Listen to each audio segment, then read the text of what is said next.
Well, hello everybody and welcome back up the northeast of England here. The dreaded time of year seems to have come upon us now. Everyone covering the ponds over. Temperatures are right down. Don't be fooled by the little bit of sun we're getting in the garden there. It's really cold outside. The pond's down to around 7 now. Fish, as you can see, are still quite active, like they're not sulking. Really happy with that. They're in a good position going into winter now after what we went through the last month or so. Nothing really major, but just parasites found, a few little water quality issues with the treatments and changing the pond into winter mode most likely. That's all sorted itself out now. Unfortunately, I know myself it's only going to get worse now, and I've already seen frost on the ground in the morning, the work van. The wife been telling us how cold it's been up here while I've been away as well. So today we'll get it covered over, and I'll show you how I cover my pond over for the winter, and we'll make a start with that while the weather's nice enough for us to do so. So then, 25th of November. I'm surprised we've really made it this far without having to cover sooner, but as we all know, it's been quite a mild autumn going into winter, so we've got away with it for a bit longer. I'll just spin this round and we'll take a quick look at the fish.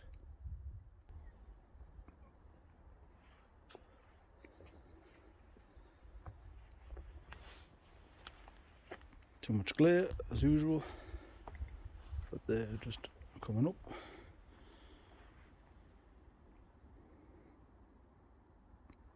You see it cruising around quite nicely.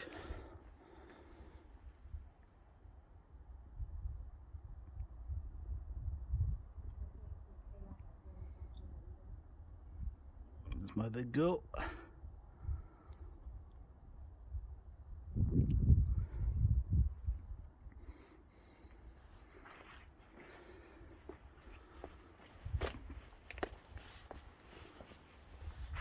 Oh, pond temps down to 7.2 now. Well, we'll go and get the balls down and we'll get them cleaned and hosed off, and then remove this net, get the balls set into the pond, and I will get back to you when I'm in a position to show you more of us putting them on. Well, sorry I had to cut you all a bit short there. You might have heard, but the bloody feeder went off because I put it on just to show the temperature of the pond. Obviously forgot about it and then the bloody thing's gone off. So there's a little bit on top of the water there. I managed to catch it before it fully emptied. But yeah, they're not that interested. They're having a look at it, but obviously it's too cold for them to be interested in it. Anyway, we'll get back on with what we're going to be doing, which is getting the pond balls down and getting them cleaned off and put in.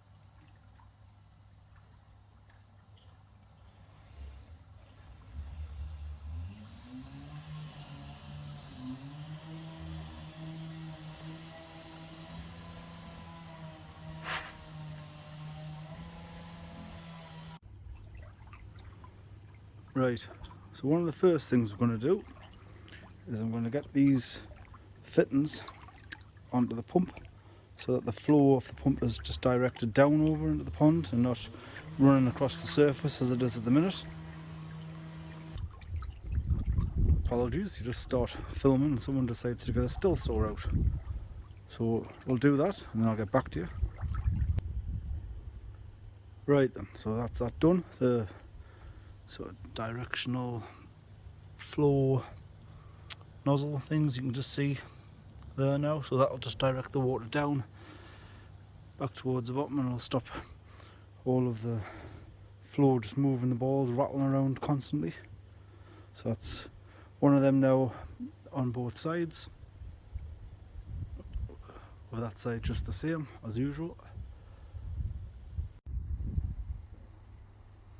So now I just place this large rectangular square thing that I've just made out of some pipe work. It will go in the centre of the pond. I'll just try and do that now on film.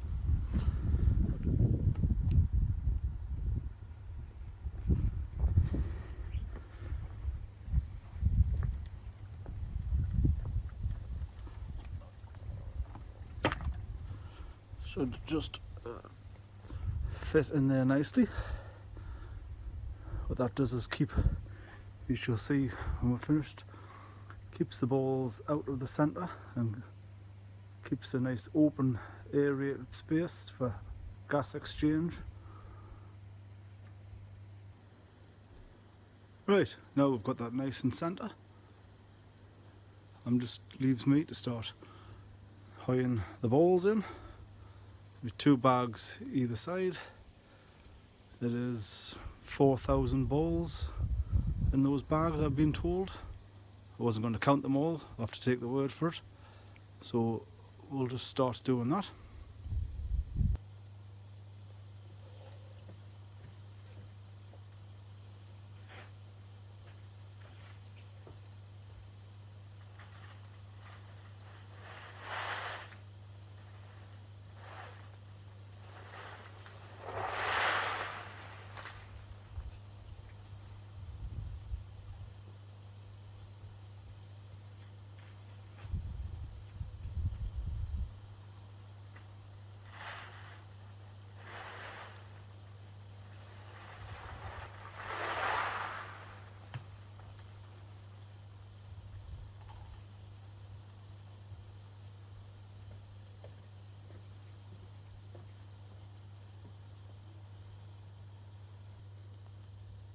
Well, that's one side done, so now it's time to do the other side. I'll just spin you around and I'll do the same again.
Right, so as you've just saw, I've chucked the thermal pond balls in. As you can see, they don't totally meet up. A few of them are still to find the position yet, but eventually they tend to all go in this uniformed position like this, which leaves small air gaps between each ball. But I still wasn't totally convinced that that was enough, and after reading various Facebook threads about them, which a lot of it just seemed unwarranted basically, but anyway, to cover myself is why I left this big opening in the middle, which the frame keeps the balls back and the airstone runs in the centre, leaving a large area to keep gas exchange and plenty of air flow. So that's what I do here.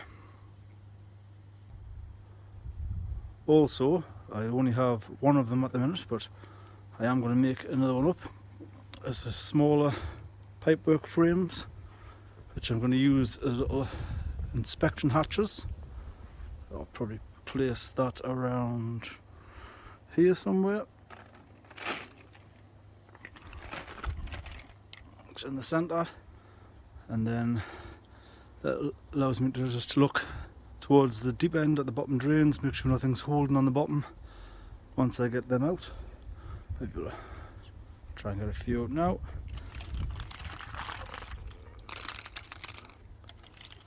See, this will take some time, so I'll come back to you. Okay, that's my inspection hatch, feeding hatch, however you want to describe it, but installed now. Easy enough. Like I say, we're going to get another one of them made up for the other side, and I can look at both bottom drains and just keep an eye on both sides of the pond. That's what I did last year. Everything worked out alright, so fingers crossed this year will be the same. We are losing a bit of daylight now, so I'm going to have to crack on with this. So as I mentioned, I like to keep this large centre area open for gas exchange, the air stone underneath, plenty of oxygen for the fish. But the reason I cover them is mostly wind chill and to retain some of the heat from the ground, so it doesn't just sort of get evaporated off with the wind and the pond chilled more than it needs to be. If it can hold it more stable for us, the better. But with this large area, it's kind of defeating the object if that's going to stay open. So what I do, I have this large piece of, what is it? Glass, which has been siliconed on to a pipework frame, similar to what was put into the pond just before. That's toughened glass, which does a good job of just, I'm going to have to slide it across there and on top of that, which does leave an opening still either side, and it's enough to allow the airflow through it, the gas exchange, and also keeps the wind chill off the top. So we'll do that now. Okay, so that's the glass panel now slid into position in the centre of the pond. As you can see, it's still got a good gap for air exchange underneath, but it will just help more keep wind chill off the water. Also, we got some little polycarbonate lids for these inspection hatches. I'm just going to tie up them on eventually. So we'll have one on this side of the pond and one on the other side. Yep, there's them coming for a little look now, see what's happening. We're losing light here, so it is looking a bit dark at the minute.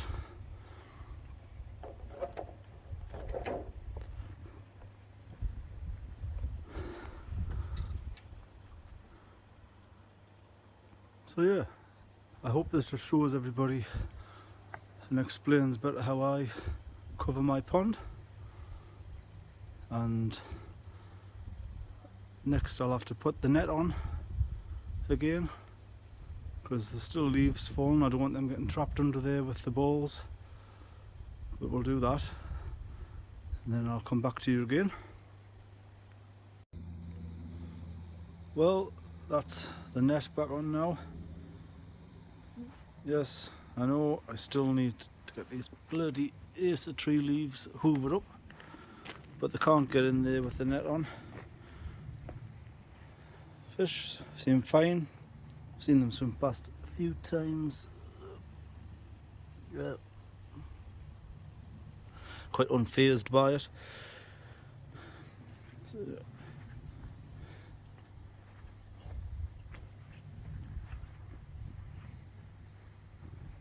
These balls will all find a position,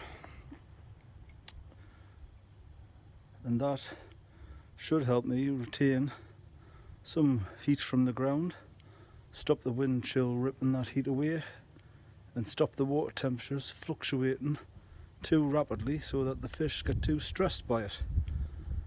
You see, and before drum filter going off, let that finish, just be a minute. It's not too loud in it, but before I used to cover the pond and change the system. Obviously my original filters are all on the back decking.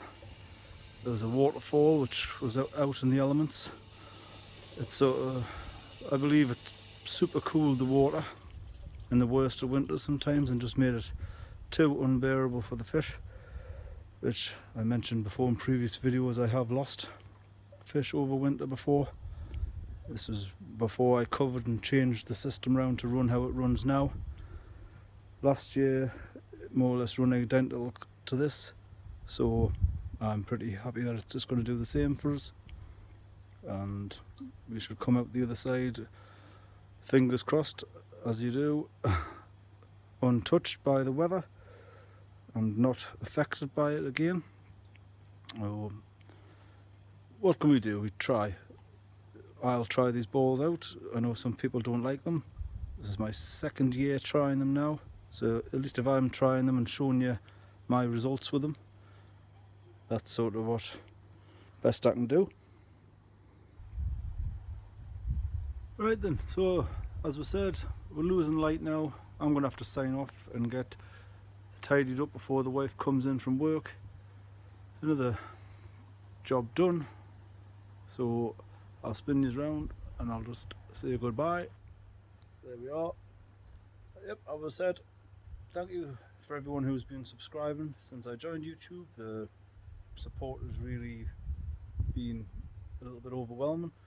It was really nice to meet some, I haven't met yous, but speak to yous in the comments and join yous in live chats about the people who I used to watch for years and now becoming part of it myself.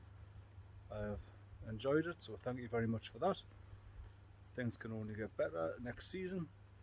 I'll drop some little shorts of probably the fish under the water tomorrow, making sure everything's alright so you guys can see how they go on underneath the balls. It's too dark to do it now, so it's not really something that will get much benefit to you, but tomorrow that's what we'll probably do. I'll upload this tonight, so yep, thank you very much again. Subscribe if you can please, and I'll see you on the next one.